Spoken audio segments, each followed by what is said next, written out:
Hello guys, welcome to How to Solution. If you want to know how to create a Steam account, then this is the right video for you.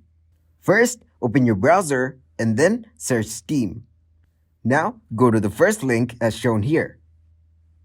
From here, click on Login. Now, click on Join Steam on the bottom. Now put in your email address and then confirm your email address. Now choose your country and then verify that you're a human. After it's done, agree the terms and conditions, then click on Continue. Now, open another tab. Go to your email. From here, check your mail from Steam. Then, verify your email address. After it's verified, go back to the Steam page. From here, put in your Steam account name. Then, choose a password. After that, confirm your password. Now, click on Done.